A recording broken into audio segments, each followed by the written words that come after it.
T C മേടിച്ചു പോകാൻ ഞാൻ തീരുമാനിച്ചിരിക്കുന്നത്. 2 കാരണങ്ങൾ കൊണ്ടാണ് ഞാൻ ടി സി മേടിച്ചു പോണത്. ഒന്ന്, എൻ്റെ മകള് ഹിജാബ് ധരിച്ചു വരുമ്പോൾ കുട്ടികൾക്ക് ഭയമുണ്ടാകുന്നു എന്ന് അവിടുത്തെ പ്രിൻസിപ്പൽ പറഞ്ഞത് എൻ്റെ മകൾക്ക് വളരെയധികം വിഷമമുണ്ടാക്കിയ വാക്കാണ്. 2, ഞാൻ കൊടുത്ത പരാതിയുടെ അടിസ്ഥാനത്തിൽ സർക്കാർ വ്യക്തമായ അനുകൂലമായൊരു നിലപാട് സ്വീകരിക്കുകയുണ്ടായിരുന്നു. എന്നാലും എൻ്റെ കുട്ടിയെ അവിടെ പഠിപ്പിക്കാൻ ഉദ്ദേശിക്കുന്നില്ല. കാര്യം അവിടെ ഒരു സാമുദായിക സംഘർഷം ഉടലെടുക്കാൻ സാധ്യതയുണ്ടായിരുന്നു. പിന്നെ വിദ്യാഭ്യാസ വകുപ്പിൻ്റെ ഓഫീസിൽ നിന്ന് ഫോൺ വിളിയുണ്ടായിരുന്നു. തുടർ പഠനത്തിന് എന്ത് നിലപാട് വേണമെങ്കിലും എടുക്കാം, എന്ത് സഹായത്തിനും വിളിക്കാം എന്നറിയിച്ചിട്ടുണ്ട്. പരാതിയുമായിട്ട് പോകും. അവിടെ ഒരു സംഘർഷം ഒഴിവാക്കാൻ വേണ്ടി പരാതിയുമായി ഞാൻ പോകുന്നില്ല. പിന്നെ ഇന്ന് പ്രിൻസിപ്പളിൻ്റെ ഒരു പ്രസ്താവന ഉണ്ടായിരുന്നു, ഞാൻ കേട്ടത് മതേതരത്വ സ്വഭാവത്തിൻ്റെ രീതിയിലുള്ള ഒരു വസ്ത്രധാരണമാണ്, വസ്ത്രധാരണത്തിനാണ് ഞാൻ തീരുമാനമെടുത്തിരിക്കുന്നതെന്ന് പറഞ്ഞത്. എൻ്റെ മകൾ ധരിച്ചിരുന്ന ഷാള് മതേതരത്വമില്ലേ ആ ഷാളിൽ?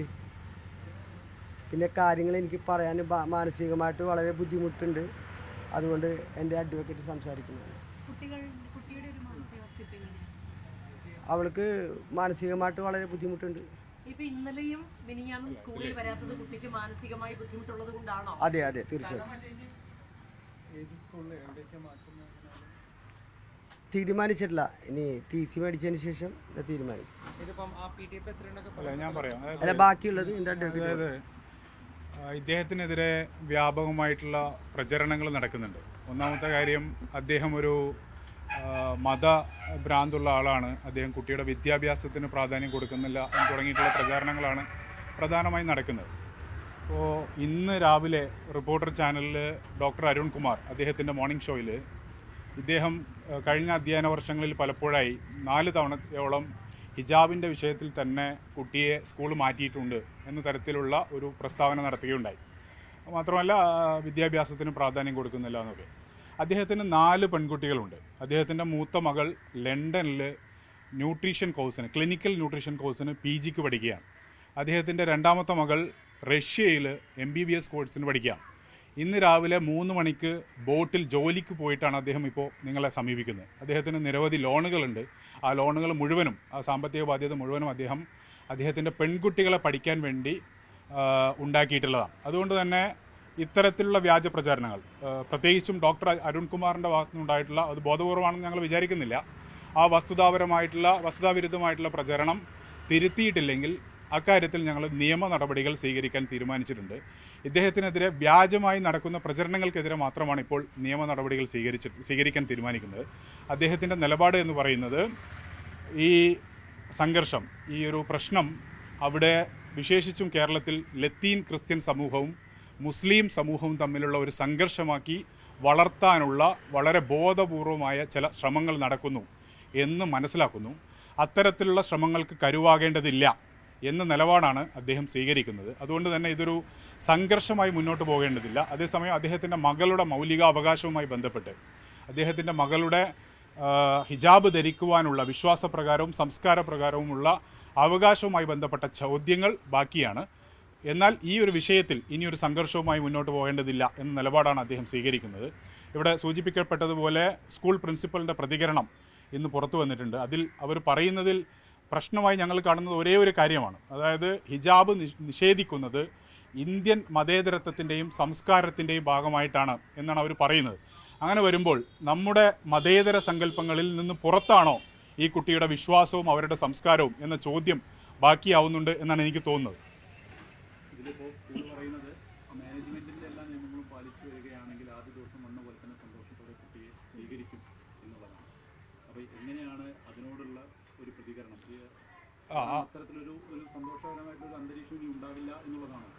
തീർച്ചയായിട്ടും ഇതിലൊരു സംഘർഷം, ഇതിൽ മാനേജ്മെൻറ്റിനെ ആ തരത്തിൽ കുറ്റപ്പെടുത്തുക എന്നുള്ളതല്ല അദ്ദേഹത്തിൻ്റെ നിലപാട് എന്നാണ് ഞാൻ മനസ്സിലാക്കുന്നത്. അതേസമയം ഈ ഒരു സംഘർഷ സാധ്യതയുടെ പ്രശ്നം നിലനിൽക്കുന്നുണ്ട്. രണ്ടാമത്, ഈ കുട്ടി നേരത്തെ ഇദ്ദേഹത്തിൻ്റെ മറ്റു മക്കളൊക്കെ തന്നെയും ക്രിസ്ത്യൻ സ്ഥാപനങ്ങളിലാണ് പഠിച്ചിരുന്നത്. ആ സമയത്തൊന്നും തന്നെ ഇത്തരത്തിലുള്ളൊരു പ്രശ്നം ഉണ്ടാവാത്തത് കൊണ്ട് ഈ സ്കൂളിലും അത് ഉണ്ടാവുമെന്ന് അവർ നേരത്തെ പ്രതീക്ഷിച്ചിരുന്നല്ല. ഇപ്പോൾ പലരും പറയുന്നത് ഒക്ടോബർ മാസത്തിലാണ് ഈ പ്രശ്നം ഉണ്ടായത്, എന്തുകൊണ്ട് ഈ മാസം ഈ കുഴപ്പമുണ്ടാകുന്നു എന്നാണ്. യഥാർത്ഥത്തിൽ കുട്ടിയെ സ്കൂളിൽ ചേർക്കുന്ന സമയത്ത് ഇവരത് പ്രതീക്ഷിക്കുന്നില്ല. പിന്നീട് സംഭവിച്ചത് കുട്ടി സ്ഥിരമായി സ്കൂളിലേക്ക് ഹിജാബ് ധരിച്ചു പോവുകയും ക്ലാസ് റൂമിൽ കയറുമ്പോൾ അത് അഴിച്ചു വെക്കുകയും ചെയ്യുന്ന ഒരു സാഹചര്യം ഉണ്ടാകുന്നു. അത് കുട്ടി സ്ഥിരമായി പ്രയാസം പറയുകയും കുട്ടിയുടെ മാതാവ് പലതവണ സ്കൂളിൽ ഇത് സംബന്ധിച്ച പരാതികൾ ഉന്നയിക്കാൻ ചെന്നിരുന്നു. ഈ പർട്ടിക്കുലറായ സംഭവം ഇതെന്തോ ഒരു ഗൂഢാലോചനയുടെ ഭാഗമാണ് എന്ന തെറ്റിദ്ധാരണ നമ്മൾ തിരുത്തണം. ഇതെന്താ സംഭവിക്കുന്നതെന്ന് വെച്ചാൽ ഈ സ്കൂളിൻ്റെ ആനുവൽ ഡേ ദിവസം കുട്ടി സ്കൂൾ ക്ലാസ് റൂമിലല്ലാതെ ഹിജാബ് ധരിക്കുകയാണ്. അതിൻ്റെ പേരിൽ കുട്ടിയെ സ്കൂളിൽ നിന്ന് പുറത്താക്കിയതുമായി ബന്ധപ്പെട്ടാണ് ഇതൊരു കുട്ടിയുടെ കയ്യിൽ എപ്പോഴും ഹിജാബുണ്ട്. അത് ക്ലാസ് റൂമിൽ എത്തുമ്പോൾ അഴിച്ചു വെക്കുകയും പുറത്തിറങ്ങുമ്പോൾ ഇടുകയും ചെയ്യുക.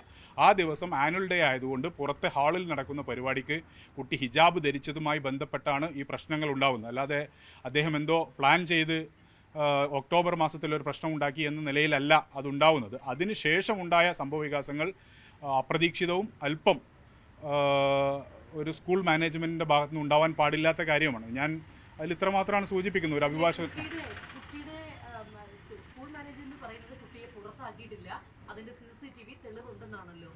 എനിക്ക് ഒന്നാമത്തെ കാര്യം ഇതൊക്കെ വസ്തുതാപരമായി പരിശോധിക്കേണ്ട കാര്യങ്ങളാണ്. വീണ്ടും വീണ്ടും അത്തരം തർക്കങ്ങളിലേക്ക് പോകാൻ അദ്ദേഹം ആഗ്രഹിക്കാത്തത് കൊണ്ട് എൻ്റെ വിശദാംശങ്ങളിലേക്ക് ഞങ്ങൾ പോകുന്നില്ല.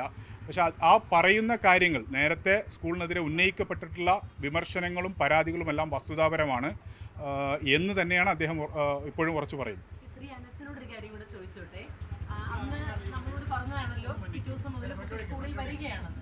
ഞാൻ തന്നെ പറഞ്ഞോളാം.